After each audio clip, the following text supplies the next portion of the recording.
Bonjour à toutes et à tous, bonjour Gilles Gansman, heureux de vous retrouver. Dans un instant, nous allons recevoir Chloé Vienne et Séverine Lebrun, elles sont journalistes à l'émission Complément d'enquête. Et c'est le fameux reportage qui a été, vous savez, reporté 2 fois, que vous allez pouvoir voir ce soir à 23h10, Big Data, quand les politiques nous ciblent. C'est un document absolument passionnant sur la façon dont les politiques se servent de nos données. Elles vont tout vous raconter dans un instant. La question du jour. C'est étonnant, d'ailleurs. Oui, c'est un document tout à fait étonnant.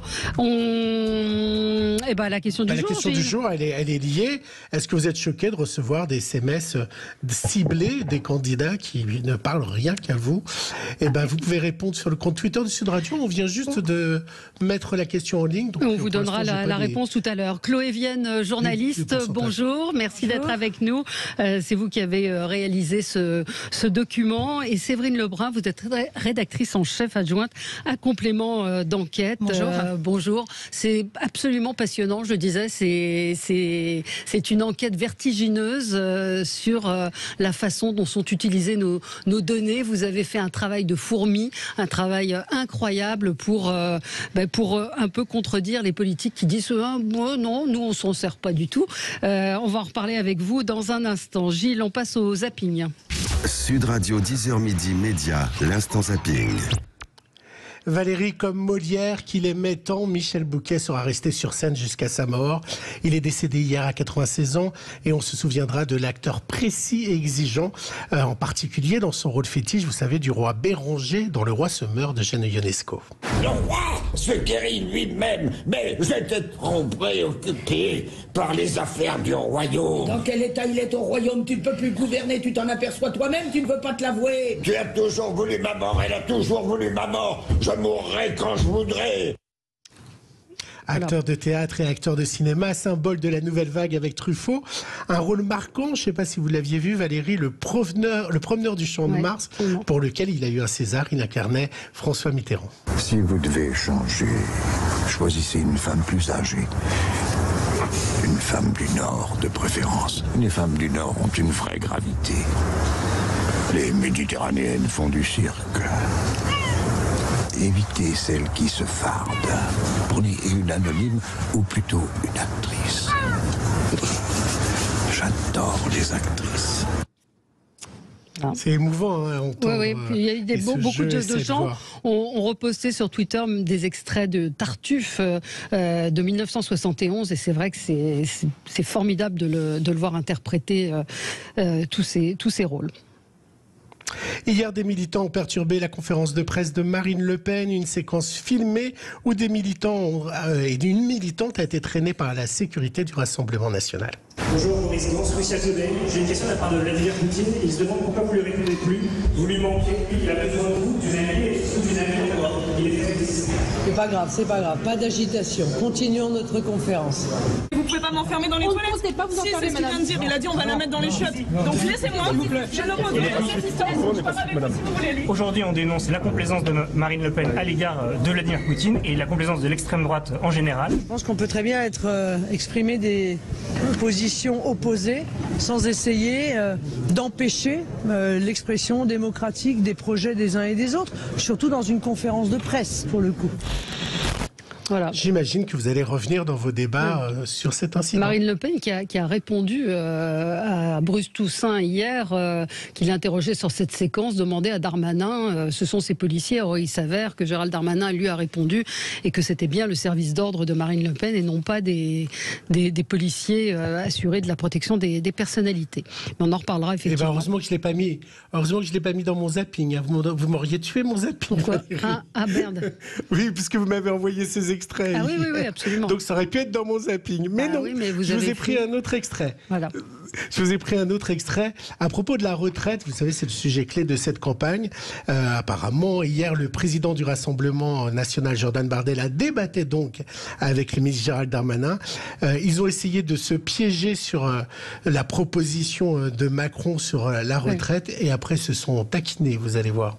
Votre modèle, c'est 1, le saccage social, et c'est 2, faire donc travailler plus longtemps les infirmiers, les gens qui commencent très tôt et qui ont des métiers difficiles. plutôt que faire des cadres qui ont Bac+5, qui ont donc besoin de moins d'annuités pour converger aux 65 ans et aux 43 annuités. Là maintenant, si vous me dites qu'il faut 65 ans et 40 annuités, mais c'est n'importe quoi. Vous savez, il y a un sketch de Cadmerade, c'est Jean-Michel à peu près. Là, c'est Jordan à peu près. Bon. Oui, bah vous, c'est pas Jean-Michel comptable, hein, excusez-moi.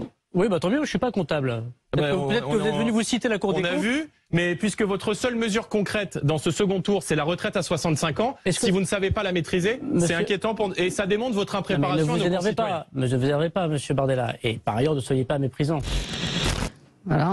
À 11h, on aura l'audience, mais je pense que ça a dû faire une bonne audience parce que il y a eu beaucoup d'échos sur les réseaux sociaux sur ce débat. Plus on avance dans les villes libérées en Ukraine, plus on découvre l'horreur avec de plus en plus de viols qui sont mis à jour par des témoignages glaçants. Et hier sur LCI, le général Bruno expliquait que le viol était quelque chose devenu banal, presque une arme de guerre. Le viol, c'est même l'arme de guerre de la guerre du XXIe siècle. Il y a évidemment des exactions en Ukraine de toutes sortes, des massacres, des exécutions, des tortures, des viols, y compris des viols d'enfants. Le viol d'enfants, il a été documenté. C'est un soldat russe visiblement pédophile qui a mis une vidéo en ligne et qui a été arrêté par la police russe en Russie. Alors pourquoi c'est une arme de guerre? C'est une arme de guerre parce que depuis le début du XXe siècle, on est passé dans l'époque des grandes batailles. La Deuxième Guerre mondiale, en 1944-1945, l'armée russe, on a compté 2 millions de viols en Allemagne, dont 100 000 simplement pour la ville de Berlin. Ensuite, on a eu l'ex-Yougoslavie, on a eu les esclaves sexuels de Daesh, et actuellement, on a, par exemple, 2 conflits dans lesquels il y a énormément de viols. C'est le conflit en Éthiopie, dans l'affaire du Tigré, et le conflit qui dure depuis 25 ans dans la République démocratique du Congo. Ouais, terrible. Triste constat. On va en parler avec notre invité. Ce son, il est un peu pour Chloé Vienne, sur la manipulation des fichiers pour convaincre les électeurs. Dernier scandale en date, les SMS d'Éric Zemmour envoyés uniquement à la communauté juive. Hier, C'est à vous revenait sur cette affaire. Et cela implique donc qu'il y aurait eu un fichier juif. Colère, évidemment, de la communauté juive et également une association qui s'appelle J'accuse qui a porté plainte. On est français avant tout, donc on n'a pas à savoir si on est juif, musulman, chrétien, on est français, point barre. Comment il a fait pour cibler uniquement les gens de la communauté et envoyer ce SMS? Ça, par contre, ça mérite d'être enquêté parce que nos informations, comment elles sont traitées, aujourd'hui c'est ça, demain c'est peut-être autre chose. Donc ça, c'est gênant. Ça pourrait être à double tranchant, quoi. Ça veut dire que quelque part, on peut ficher toute la population de confession juive. Donc ça nous ramène à des événements dramatiques. Il faut que l'enquête se déroule et que nous comprenions pourquoi et comment ces SMS non désirés, totalement ciblés, particulièrement, excusez-moi l'expression, mais dégueulasses en vérité, ont été adressés à des gens qui ne les demandaient pas. On est au cœur du sujet, hein. C'est Chloé Vienne. Vous n'avez pas repris le document depuis, justement. Vous n'avez pas eu sur, je sais pas qui veut répondre. Non, en fait, pardon. Oui. On n'a pas repris le document, mais justement. En fait, c'est un sujet qu'on va évoquer dans l'interview, dans les fauteuils rouges. Tristan Walex, voilà. Tristan Walex, en fait, reçoit Jacques Priol, en fait, qui est un ancien de l'état-major du PS, qui a fait la campagne de Lionel Jospin en 2002 et qui aujourd'hui s'est reconverti dans les datas électorales. Donc, c'est un sujet qui sera abordé en plateau. Sera en plateau à la suite de la diffusion de ce document. Question, pourquoi est-ce que ce documentaire, cette enquête a été annulée? Alors peut-être que c'est vous qui pouvez répondre. Je vais répondre. Il y a eu beaucoup de suspicions, ça devait être diffusé juste avant le premier tour. Ça avait déjà été reporté une première fois. Pourquoi? Effectivement, en fait, à l'origine, si on remonte à l'origine, ce sujet devait être diffusé le 16 février, mais pour des histoires de programmation, en fait, il a été déprogrammé. Ensuite, il y a eu la guerre en Ukraine, donc évidemment, complément d'enquête à travailler sur ce sujet. Donc, on a de nouveau déprogrammé cette enquête. Et ensuite, il devait être effectivement diffusé la semaine dernière. Il se trouve que la direction a estimé que c'était un peu trop proche, en fait, de la période de réserve et du premier tour des élections présidentielles et estimé que peut-être ce sujet pouvait être instrumentalisé par tel ou tel candidat. C'était pas forcément notre choix, mais en tout cas on a trouvé un terrain d'entente en diffusant cette enquête cette fois-ci entre les deux tours et on se rend compte, et vous venez de le dire, qu'on est totalement d'actualité puisque de nombreux citoyens ont reçu à la fois des messages vocaux de Valérie Pécresse, il y a effectivement toute cette polémique autour d'Éric Zemmour et aussi celle autour d'Emmanuel Macron. Absolument, qui a laissé des messages vocaux. Tout à fait. En fait, c'est des mails qu'il a envoyés à des boîtes professionnelles d'enseignants. Et donc, toute la question est de savoir est-ce qu'il a utilisé, entre guillemets, les moyens de l'État, c'est-à-dire des fichiers ministériels, auquel cas ce serait illégal, ou est-ce qu'il a utilisé une autre façon. Et ça, c'est... Voilà. Il y a eu un communiqué des syndicats des journalistes de France Télévisions. Est-ce que vous pensez, dans votre intime conviction, qu'il y a eu des pressions à la direction de France Télévisions, de politique, je ne pense pas, ou c'est quelque chose que vous n'envisagez pas? Non, je ne pense pas du tout. En tout cas, c'est pas du tout revenu jusqu'à nous. Et si il y en avait, en tout cas, ces pressions ne reviennent jamais jusqu'à nous. Moi, je travaille au magazine depuis très longtemps, à la fois envoyé spécial et désormais à complément d'enquête. Et jamais on a de pression, de messages qui nous redescendent de la direction. Jamais on a à changer un sujet, parce que parfois il y a des fantasmes autour de tout ça. C'est pas du tout le cas. Non, je pense qu'effectivement là il y a une crainte de la direction de cette proximité du premier tour. Et c'est vrai que voilà, une période électorale, c'est toujours une période très sensible. On a une responsabilité, nous les médias, dans ce qu'on diffuse. Donc voilà, encore une fois, c'était pas forcément notre choix, mais tout a été réglé très vite et on est très heureux de la diffuser entre les sujets. Exactement. C'est vraiment une enquête qui est saisissante, parce qu'on découvre, en fait, on ne connaît qu'une toute petite partie. Chloé Vienne, j'imagine que vous aussi, vous avez découvert, c'est souvent le cas quand on fait une enquête, mais la donnée, enfin la dimension de ce ciblage dont les citoyens ne sont peut-être pas tout à fait au courant. On se dit oui, il y a des données qui circulent et tout, sauf que ce sont des entreprises. Racontez-nous un petit peu comment vous avez travaillé. Ce sont des entreprises qui sont spécialisées dans ce ciblage. Oui, ce qu'il faut comprendre, c'est quand on est internaute, on va sur Internet et on décide de répondre à une enquête, à un tuto, pour voir une vidéo. On est obligé de rentrer nos données personnelles. Et c'est là, en fait, que tout se joue. C'est que suite à ça, on est face à des entreprises qui, après, le revendent sur des data brokers. Et ces data brokers le revendent eux-mêmes à des entreprises de ciblage électoral. Et c'est là où c'est nébuleux, et c'est là où les internautes ceux qui utilisent les réseaux, quand vous cochez cette petite case, parce qu'on va pas tout lire et que c'est assez fastidieux, les mentions légales, on se retrouve fiché, et on le voit on va pas tout raconter parce qu'il faut vraiment le découvrir, ce document, mais on voit qu'il y a certains partis qui ciblent les chasseurs, ou par exemple les écolos, ce sont ceux qui vont acheter des voitures électriques. C'est ça le ciblage, en fait. Exactement, c'est un ciblage assez fin au final de nos modes de vie, de la façon dont on vit, ce qu'on est, notre âge.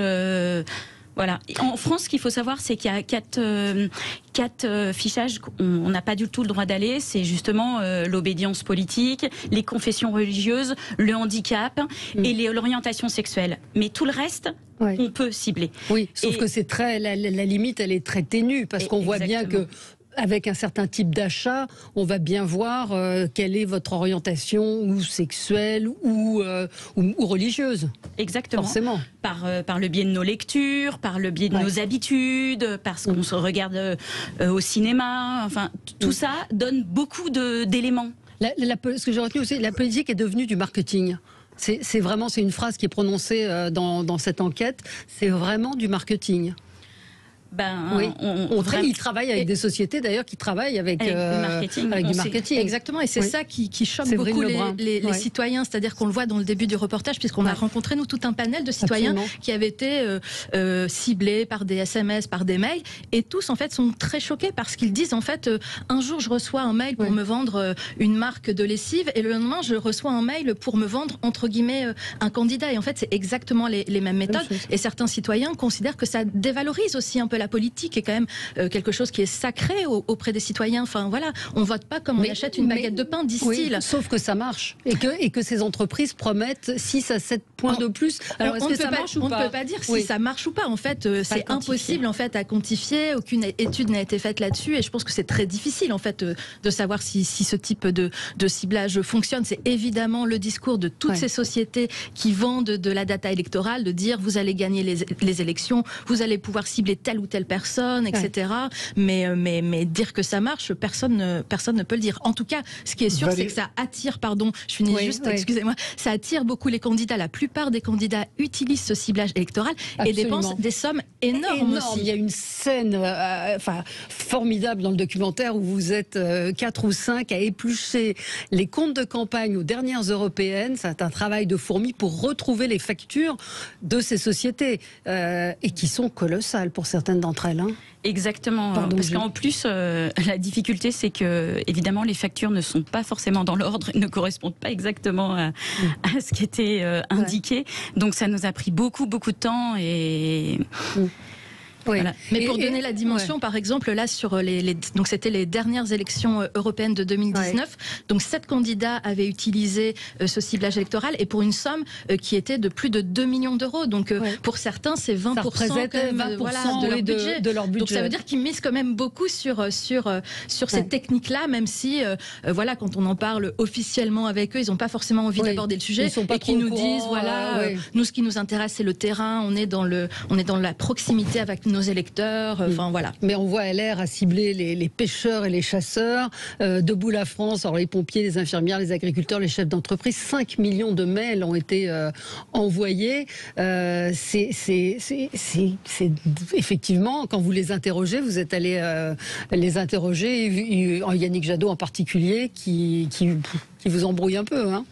Ils n'ont pas envie de me répondre. Effectivement, ils n'ont pas du tout envie de me répondre à cette question. Eux, ils ont envie de se dire qu'ils connaissent leurs électeurs et qu'ils n'ont pas du tout besoin de ciblage électoral. Mais comme Séverine le disait, clairement, tout le monde l'utilise. Et ce qui est plus grave, c'est ces données. C'est-à-dire ces données, ça fait partie du reportage où vous racontez que c'est hébergé par Amazon, Google et des sociétés américaines. Gilles, pardon, je vous ai coupé la parole. Non, c'était pour savoir si, puisque vous dites que c'est légal, mais par exemple, on a vu que pour les professions de foi, il y avait une institution qui les vérifiait, on l'a vu pour Marine Le Pen. Il n'y a personne qui vérifie ce qui est dit sur ces serveurs, sur les messages qui sont envoyés. Il n'y a aucun contrôle ?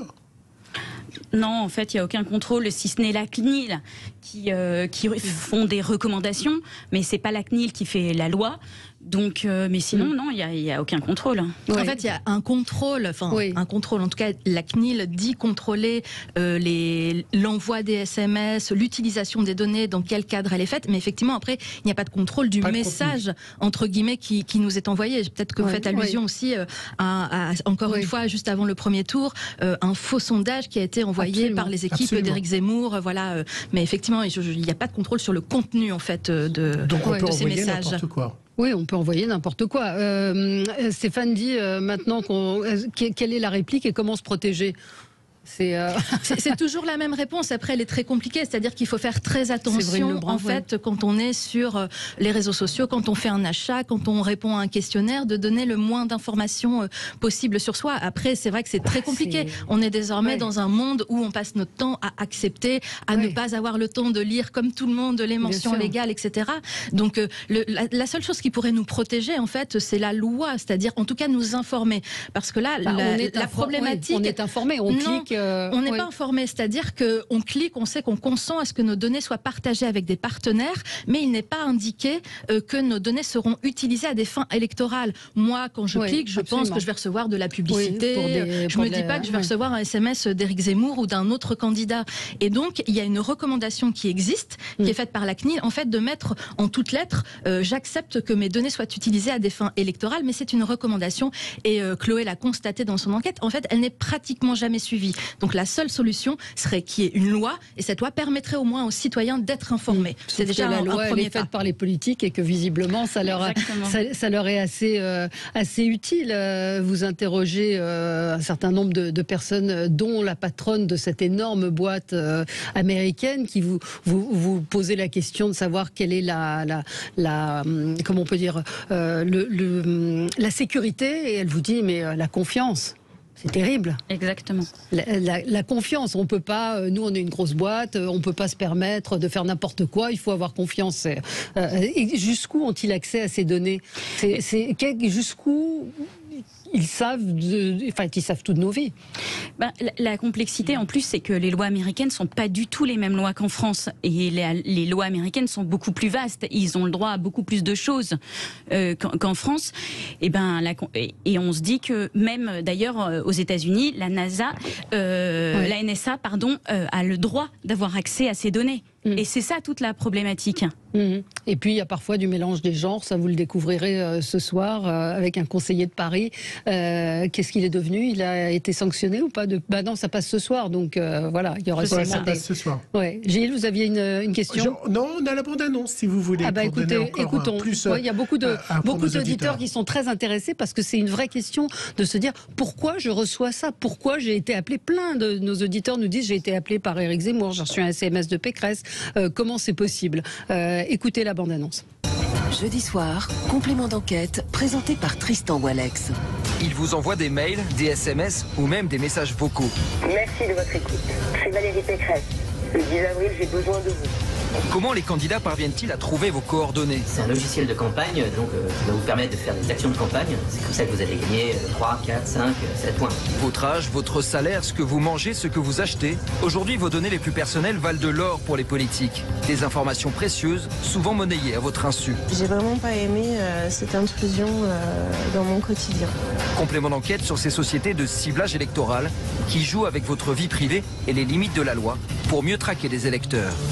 Un nouveau numéro de complément d'enquête, jeudi soir après Cache Investigation sur France 2. Donc ce sera ce soir à 23h10, ça évidemment. Après envoyé spécial. Envoyé spécial, oui. Ça devait être après Cache Investigation. Mais faire du buzz, ça suffit pas. On l'a vu avec Éric Zemmour, vous l'évoquez, parce qu'il a peut-être eu, lui, la meilleure campagne numérique et de contact. Ça suffit pas, c'est ce qui est dit dans le documentaire. Exactement, oui, effectivement. On ne sait pas si ça fonctionne et c'est pas ça qui va donner des résultats tangibles. En tout cas, on ne peut pas les mesurer, mais en tout cas, je rebondis sur ce que vous disiez, les auditeurs qui sont intrigués et intéressés. C'est vrai que c'est un vrai sujet d'intérêt public. On est très content parce que c'est de l'argent public aussi. Exactement. C'est ce que vous dites quand vous êtes allé. C'est de l'argent du contribuable. Quand on voit qu'il y a combien, vous avez le chiffre en tête, de millions qui ont été dépensés 2 millions aux élections européennes. Donc de l'argent, ce sont des comptes de campagne, donc de l'argent qui est remboursé aux candidats.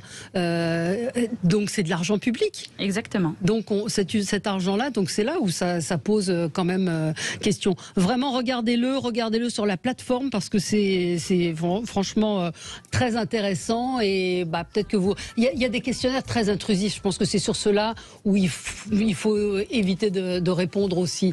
Où on vous pose non, je sais pas. Oui, vous avez un conseil même si c'est compliqué, Chloé Vienne. Et effectivement, parfois on vous demande des données personnelles très personnelles pour le coup, comme si vous êtes enceinte, à combien de mois de grossesse vous en êtes, si vous êtes fiché à la Banque de France. C'est des questions qui sont très intrusives. Et d'ailleurs, les citoyens le disent très bien. Il y a un côté intrusif et c'est ce qu'ils aiment pas. Camille nous dit, sachez que pour le pass culture, cette appli obligatoire, il y a marqué, nos données peuvent être transmises à des organismes autres que commerciaux. Regardez les conditions générales, c'est du flicage. Oui, mais il n'y a pas que ça. Hélas, Camille, il y a plein d'entreprises commerciales. Hein. Gilles.